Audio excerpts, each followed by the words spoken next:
त्याच्यानंतर दुसरा प्रश्न त्याला लागूनच असा आहे की देवानगरी त्या एरियामध्ये परत एक बिबट्या दिसला असला तिथल्या लोकांचं म्हणणं आहे काय आहे, शहराच्या परिसरामध्ये किती बिबटे आहे, वन विभाग काय करत आहे? आता एकच बिबट्या आपल्याला आतापर्यंत दिसलेला आहे, जो की 15 तारखेला पहाटे जो व्हिडिओ आला होता, तर तोच आपल्याला आता त्याच्यानंतर 15च्या पहाटेच्या नंतर 17 तारखेच्या पहाटेचे व्हिडिओ आपल्याला आता आज मिळाले आम्हाला दुपारी जवळपास 11:30 वाजता. तर 11:30 वाजता आम्ही तिकडून इकडे मूव्ह झालो पूर्ण. आतापर्यंत आपला फोकस तो उल्कानगरी, पोद्दार स्कूल आणि तोच परिसर आपला फोकस होता, तो नाला. आता इकडची आम्हाला अजिबात कल्पना पण नव्हती, म्हणजे ह्या एरियात असू शकतो, येऊ शकतो असं काहीच नाही. देवानगरीचा व्हिडिओ आलेला आहे आज सकाळचा 5:40 आता म्हणजे देवानगरी नाही ते, आता मला ते एरियाचे नाव माहित नाही, परंतु पोद्दार स्कूलच्या पाठीमागचा भाग तोच असा होतो, म्हणजे एरियाचं नाव. आणि त्याच्या दर्ग्याच्या राईट साईडचा जो भाग आहे, तर त्या सगळ्या भागामध्ये आम्ही सकाळी 7 वाजता होतो, माझी टीम आणि मी, आमचे 15-20 लोक आणि मी. पण आम्हाला तसं कुठंच काही दिसलं नाही. आता काय व्हायला लागलंय, कुत्रं जरी दिसलं त्याचे व्हिडिओ आम्हाला येत आहेत, पण आम्हाला कन्फर्मेशन करणे.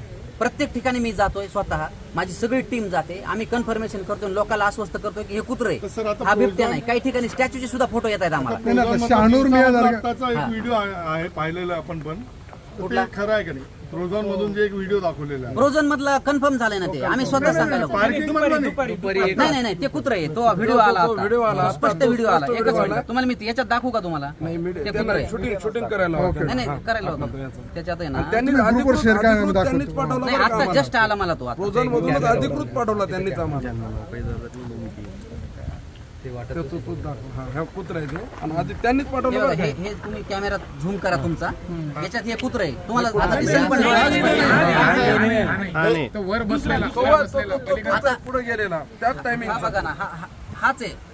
दुपारच्या वेळेचा जो व्हिडिओ मारायला तुम्ही, दुसरा व्हिडिओ तुम्ही दाखवा ना. काय प्राथमिक माहिती आहे? प्राथमिक माहिती माझी तरी एकच बिबटे, एकच बिबट्या. एकच आणि बिबटे. आज जे आता कारण उल्कानगरीचं आणि हे जे अंतर आहे, आपण जर बघितलं तर एरियल डिस्टन्स जास्तीत जास्त 2 किलोमीटर पर्यंत, बर तर तो त्याला काही फारसं डिस्टन्स नाही त्या लेपर्डला, बर 2 किलोमीटर. आता तुम्ही इथं काय सध्या करणार आहात आणि पुढची काय? आता आम्ही इथे ना एक 5 ते 6 आता जागा आयडेंटिफाय केल्या, तर 5 ते 6 आम्ही पिंजरे इन्स्टॉल करतो.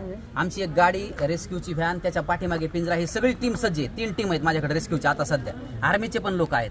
तर पूर्ण आम्ही 100% तयारीनिशी, आम्ही कुठल्याही प्रकारचं अर्धा टक्का सुद्धा हलगर्जीपणा करत नाहीत किंवा निष्काळजीपणा करत नाहीत.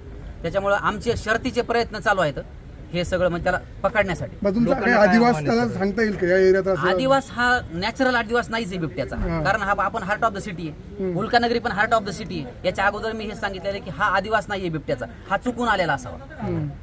सकाळी ही घटना तुम्हाला 11:30 पावणे 12च्या दरम्यान कळाली. आता 5 वाजता आहेत तरी अजून पिंजरे डिप्लॉय झालेले नाही तुमचे, त्याचं कारण काय? नाही, आता कसं आहे, पिंजरे आपण 2 पिंजरे आणले होते त्या ठिकाणासाठी, पिंजरे एका ठिकाणी नाही. आता काल माझ्याकडं लोहगाव, त्या तलावाच्या कडेचं, इकडचं अंधानेर, तिकडच्या परिसरात पण बिबटे येतं.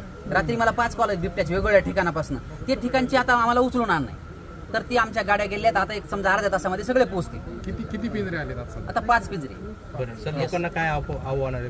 आमचं दिसला व्हिडिओ तर त्याच्यासाठी एखादा लँडलाईन नंबर किंवा माझा नंबर आहे ना, हे बघा 1926 आमचा टोल फ्री नंबर आहे फॉरेस्टचा, आणि माझा वैयक्तिक नंबर मी सगळ्या प्रेसला 15 तारखेलाच दिलेला आहे. तर तो नंबर आहे 95-79-27-15-52. हा तुम्ही एकदा सगळ्यांना माझा छापू शकता, सगळ्यांना व्हिडिओ मध्ये दाखवू शकता. त्या नंबरला तुम्ही 24 तास कधीही फोन करा, 24 तासात कधीही कोणाचाही फोन ड्रॉप होणार नाही किंवा मिस होणार नाही. बस. Thank you Yes. थँक्यू. नागरिकांना काय आव्हान?